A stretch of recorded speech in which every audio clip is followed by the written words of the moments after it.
This is Henry Simon, bringing you another story from my files here at the Missing Persons Bureau. In these stories of the Missing Persons Bureau, dramatized for Henry Simon by Ross Napier, names and addresses have, for obvious reasons, been changed.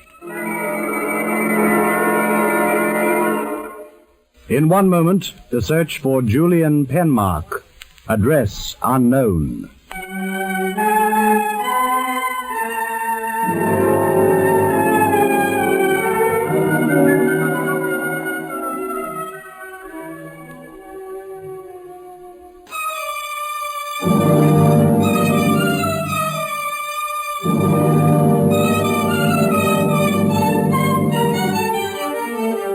And here again is Henry Simon. In many cases, the tracing of a missing person involves more than just a search.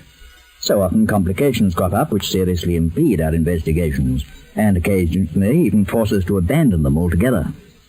Then, of course, there are those cases in which complications are present from the very outset, such as in that detailed in the file card which I have before me now. It's on a Tuesday morning in the June of 1951, when I was visited here in my office by a Mrs. Russell Webster. A fine-looking, well-groomed woman in her mid-50s, she explained that she'd been twice widowed. And until 5 days before, she'd been sharing a flat with a 28-year-old bachelor son, Julian Penmark, to whom she'd given birth in the early years of her marriage. I have no other children, only Julian. His father died when he was 10, and I had to take a job to support him. Then, a few years later, I married Russell Webster. And Julian remained with you? We sent him to a boarding school and then on to Oxford. He and Russell were never on the best of terms. After his graduation, he took rooms somewhere in Knightsbridge. We saw very little of him. And then, when Russell died in 1947, he came back to live with me. At your suggestion or his? We were both lonely. It seemed the obvious thing. And you've been together ever since? Except for a short period, yes.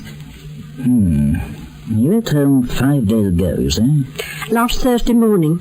Gave you no previous indication of his intention? None whatever. Well, did he leave a note or any form of message? Nothing.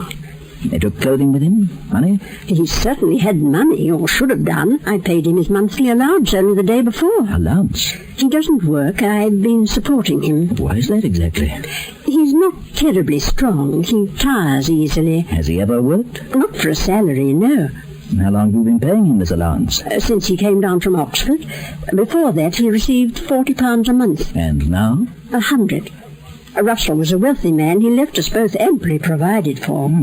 So on the day prior to your son's departure, you paid him £100? Well, 85 to be exact. He'd borrowed 15 from the previous month. £25 a week. Quite a substantial amount. What did he spend it on? Clothes and books, mostly. He reads a great deal. And then, of course, he has his stamp collection. He spends quite a lot on that. And his records. Records? He's interested in classical music. He has hundreds of recordings. I see. You've never urged him to take a job?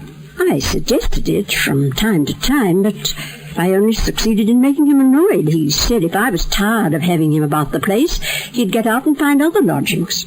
Well, naturally, I didn't want that, so I let him be.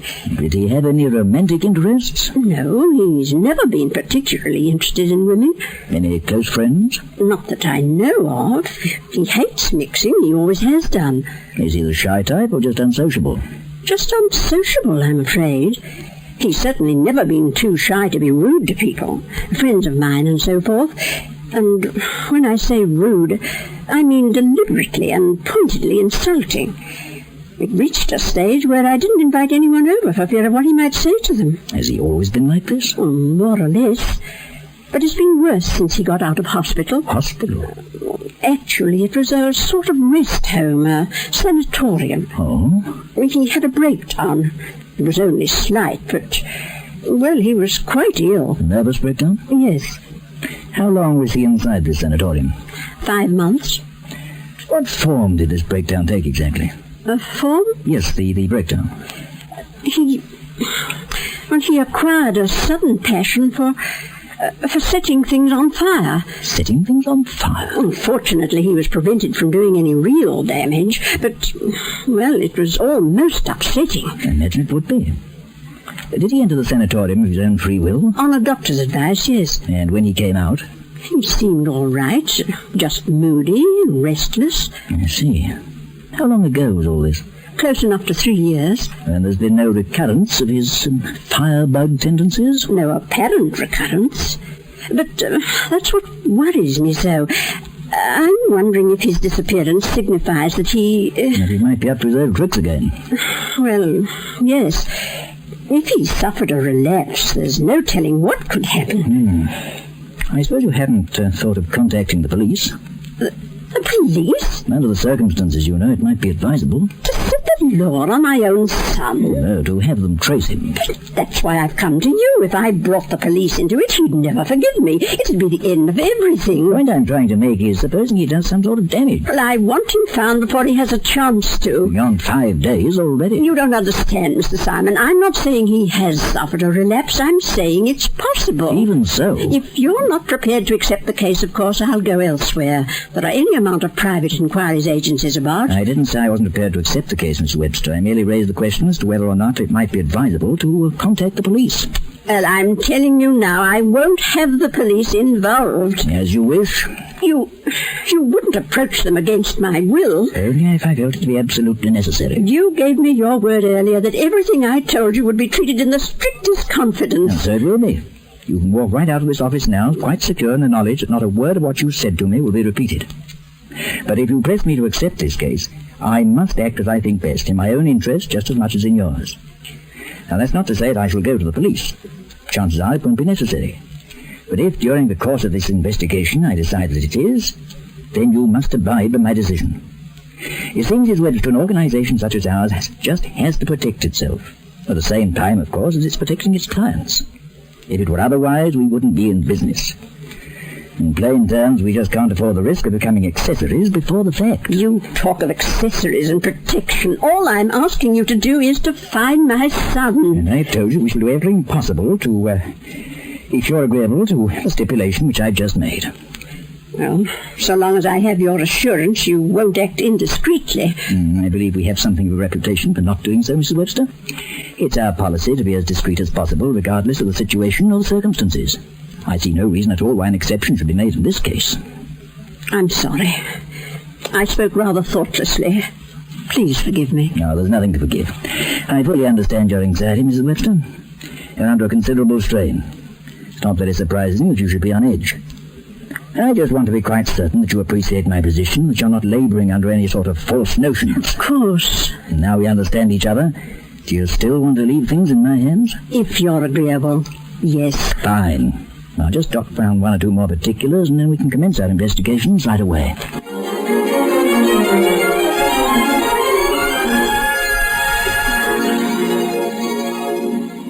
The tracing of Julian Penmark was not an assignment I relished. On the contrary, in fact. For I'd long been wary of cases involving the mentally maladjusted. For one thing, they rarely do what's expected of them, and they often do what isn't. For another, they have quite a habit of spelling trouble with a capital T. Be this as it may, however, I saw no legitimate reason for refusing the case, and an hour later I followed my client's departure by sending for Agent Paul Studdy, who, on being acquainted with facts, expressed sentiments very similar to my own. A firebug, eh? Oh, so help me, that's about all I need to wind up in the nut house myself. Well, there's nothing at all tangible to suggest he's still a victim of his old obsession. He was supposedly cured 3 years ago. Yeah, supposedly. And he wasn't in a mental asylum. He was in a sanatorium. Okay, I'll go quietly. Where do I start? I think the best plan would be to have a word with the doctor who treated him. Perhaps he might be able to shed a little more light on the subject. Oh, that wasn't intended as a pun. Yuck, yuck. His name is Cabot, Charles Cabot. Brain specialist? Something of the kind. Mrs. Webster referred to him as a doctor of psychiatry. He has rooms in Belmore Road, just along from Hollywood. Yeah, I know it. It's number 34. And he's the one who put him away, eh? Well, he recommended a rest cure. Well, no harm in checking with him, I guess. Mrs. Webster said she'd give him a ring. He ought to be expecting you.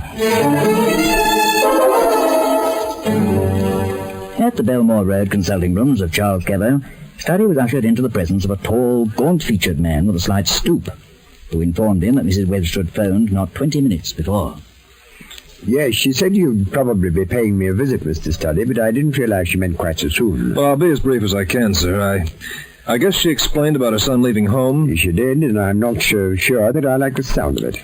You figure he's had a relapse? It's not my business to figure, Mr. Study, but I'd say it's on the cards. Well, I understand he was cured when he left the sanatorium. So far as could be estimated, he was. But it's quite impossible to be 100% certain about anyone, particularly a person like Penmark. Uh-huh. I did everything I could for him, but for some reason he refused to allow himself to cooperate. It was almost as if he didn't want to be cured. Uh-huh. Moreover, he took an intense dislike to me from the moment of our first meeting. I was an intruder into his subconscious, and he resented me because of it. On one occasion, he actually accused me of trying to destroy his sanity. Very difficult patient, I'm afraid. He wasn't dangerous. No, not in the normal sense. Except when he got his hands on a box of matches, huh? Precisely. Well, if he has suffered a relapse, do you feel he may have picked up where he left off, so to speak? Well, if you'd asked me that question an hour ago, my answer would have been very definitely no. Now, I'm not so sure. How come? Well, as I said, he had no love for me, and in fact, his dislike amounted to a hatred. So? According to his mother, he left home last Thursday morning. Uh-huh. On Thursday night, my wife and I were visiting some friends. We got home rather late to find the police waiting for us. Police? And our house had been burnt down.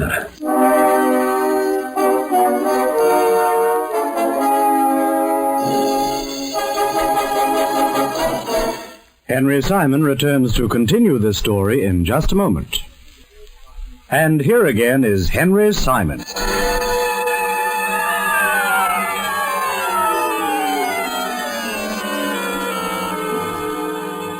Study is used to sudden twists and surprises, but he was hardly prepared for Charles Cabot's abrupt announcement that his house had been burned down during the evening of the day on which our quarry had left home. To encounter such a very explosive turn of events so early in our investigation was unusual enough in itself, but in this case it was akin to a volcanic eruption. You mean to tell me that your place was burnt down completely? It might as well have been. The walls were still standing, the interior was gutted. Oh, brother. And that's why I was so shocked to hear from Mrs. Webster that her son had disappeared from home that same morning. Do you know if he knew where you lived? My address is in the phone book. It wouldn't have been too difficult for him to find out. No, I suppose not. And he really had it in for you, huh? Well, as I say, he was far from being my most ardent admirer. Yeah, puts the lid on things properly. I guess you've already phoned the police. No. As a matter of fact, I wanted to have a word with you first. Uh-huh. Well, have the ruins been examined? Yes, an insurance expert looked them over yesterday. And? He was unable to determine the cause. In fact, he wasn't even sure if the fire had started inside the house or outside. He seemed to favor the former, but he was by no means definite about it. Yeah. Well, I think he'll be definite enough when he hears about Penmark. I'm not so sure. No? We've only the fact that the fellow left home that morning to go on. Yeah. But it's, and I think you'll have to admit this, it is kind of a queer coincidence. Even so, it might be no more than that. You see, my wife happens to be an extremely careless woman. She almost burnt the place down once before by leaving the iron on. And then on another occasion, she left a lighted cigarette on the mantelpiece. It dropped on the carpet. If I hadn't spotted it when I did, well, you'll see what I mean. There's nothing to say that the same thing didn't happen again, or something similar. This insurance guy, this inspector, he found no evidence of foul play? No, he found no evidence of any kind. The thing is, you see, I don't want to charge Penmark with arson only to discover he had nothing to do with it. I'd much prefer to sound him out first, which is why I'm rather glad that you people are on the job. If you can find him before I take action, then I'll be a lot happier. Yeah, well, just supposing, of course. But supposing there are others he has a grudge against. And what about their places? Now, my dear Mr. Study, you don't seem to realize the man can't be arrested simply because he chose to leave home when he did. Besides, if he was responsible, and he gets wind the police are on his track, well, there's no telling what he might get up to. But if you just Seek him out quietly, without any fuss.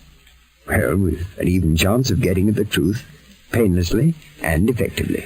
Well, okay, but I still think it's a matter for the police. He shouldn't be too hard to trace. Suppose we give it 24 hours. If you haven't found him by this time tomorrow, I'll do as you advise, and I'll contact the police.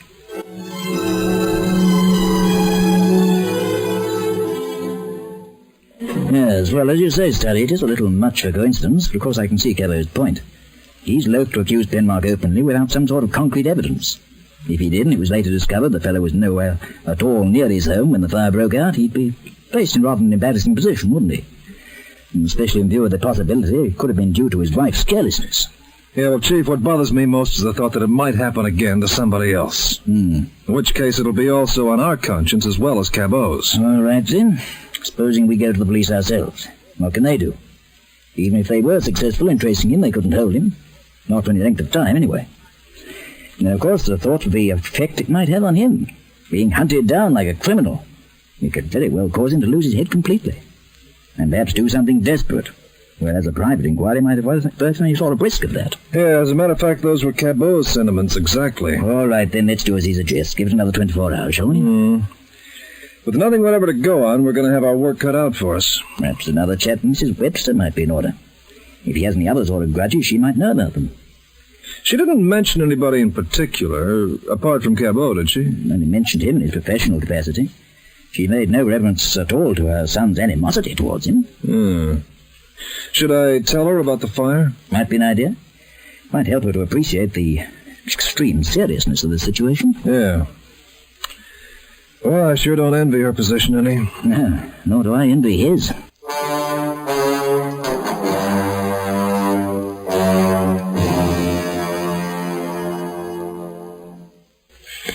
This is dreadful, Mr. Studdy. Why wasn't I told sooner? Well, we just found out ourselves, ma'am. I suppose Mr. Simon is all for going to the police at once. Well, not exactly, ma'am. He and Mr. Cabot share the same view. That we should try it our way first. If he does decide to go to them, I'll understand. You might tell him that. Thank you, ma'am, I will. But right now, the big question is there anybody else your son doesn't like? Anybody at all? Anybody he has a beef against? Not that I can think of. But then he's so uncommunicative. Did you know of his feelings towards Cabot? I knew he felt a certain resentment. It was the same with Dr. Kearns, but I had no idea. Dr. Kearns? The superintendent of the sanatorium. They didn't get on very well. So it's possible he could hold a grudge there, too, eh? Well, yes, I suppose it is. But I don't quite understand. It's simple enough, Mrs. Webster. If your son started one fire, he'd be capable of starting another. Now, where can I locate this Dr. Kearns? At the sanatorium, I imagine. Sanatorium? Down in Purley. Purley. Is that in Surrey? Yes. Hotham Parade. Burnside, it's called. All right, I'll just jot that down. Burnside, Purley, Surrey. Right. Please God he won't do any more damage. Well, we don't know for sure that he's done any at all yet. But you're certain there's nobody else? Going back to his Oxford days, maybe, or later? The only other person I can think of is Alan Streatham. Alan Streatham? Well, they shared a flat in Knightsbridge for a while, before Julian came back to live here. Yes? I don't know what it was about, but they had some kind of argument, and Alan moved out. To where? I'm not sure, but his mother's a friend of mine. She'd know. Well, can you contact her? I'll phone her if you like. Fine. I have an idea he's married now with children of his own. Do you think you could make that call right away? Oh, of course. You wait here. I'll do it at once.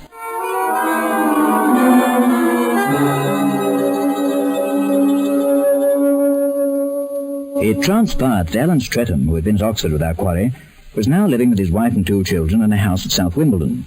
He worked in the city, however, and was interviewed by Studdy in his Lombard Street office later that same afternoon. That's correct, Mr. Studdy.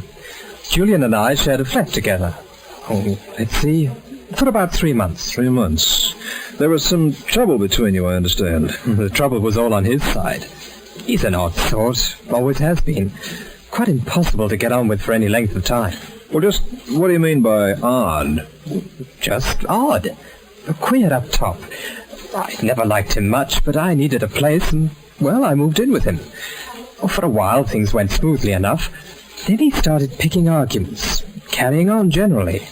Finally, he took something I said the wrong way, and that was it. We had the most colossal bust-up, and I cleared out. I don't even remember what it was about now. Something quite trivial. Have you seen him since? No. Yeah. Your wife and children, are they alone in the house much? Oh, not at present. They're spending a week with my wife's parents in Somerset. Why? Penmark's disappeared from his home. It's possible he may have suffered a mental breakdown.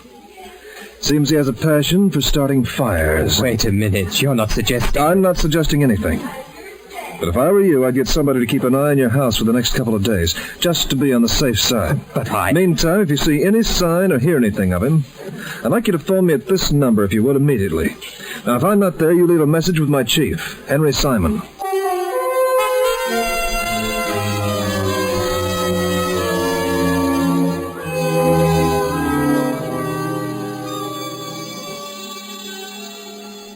After leaving Streatham, Studdy proceeded direct to the Burnside Sanatorium in the outlying suburb of Purley. There he sought out the superintendent, Dr. Norman Kearns, a middle-aged, greying-haired man with a protruding chin and a pock-marked forehead. Julian Penmark. That's right. Yes, of course, Mr. Studdy. I remember him very well. Patient here for, 4 or 5 months, I think. Uh-huh. Tell me, did he give you very much trouble? Well, let's put it this way. I wasn't sorry to see the last of him. Uh-huh. Kind of difficult to handle, eh? Yes, at times it was. Extremely difficult. Rather an aggressive young man, you know? Yes. Well, according to his mother, he wasn't very fond of you. Well, of course, he didn't seem any too fond of anyone. Least of all of Cabot or myself. I don't know whether you've heard it or not, but last Thursday night, Cabot's home was burnt down. What's that? It's quite true. Reduced to a shell. Good Lord. That's why I'm taking this opportunity of warning you. May not have been Penmark's doing, of course, but... Yes, I'm afraid you're a little late. Oh, no. Oh, yes. Saturday night, my own home met with a similar fate. Yes, it was burnt to the ground.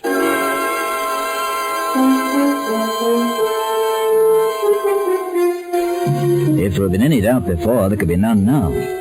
2 men, both doctors and both out of favour with Julian Penmark, had lost their homes by fire. That of Kearns, an 8-room bungalow not very far from the sanatorium, being completely destroyed. Initially, neither doctor connected the destruction with a former patient, but it was now quite clear that Penmark had been responsible in both cases. However, before the police could be informed, and while Studdy was stood still at the sanatorium, I received a phone call from our quarry's former friend, Alan Streatham. Mr. Studdy told me to phone you, Mr. Simon. Oh, yes? After his warning, I rang a couple of my neighbours and asked them to keep a lookout for any loiterers in the vicinity. And? Well, a moment ago, one of them rang back and said there was a man hanging about on the other side of the street. His description fits Penmark's. I see. What's the position now? Well, the chap next door spotted him too. They're both out in their gardens keeping an eye on him. Oh, I doubt if he'll make any move till they go back inside. Would you excuse me a moment? I'm on the other line. It's my discovery. Right. I'll hold on. Yes? Hey, Studdy here, Chief. I thought I'd let you know I'm calling the police in. Oh? Yeah, I'll give you all the details when I get back to the office. I have Streatham on the line now. It seems a man fitting Penmark's description's been seen hanging about by a neighbour. Well, in that case, I better make it fast. I'll call the local station, have them send them boys here right away.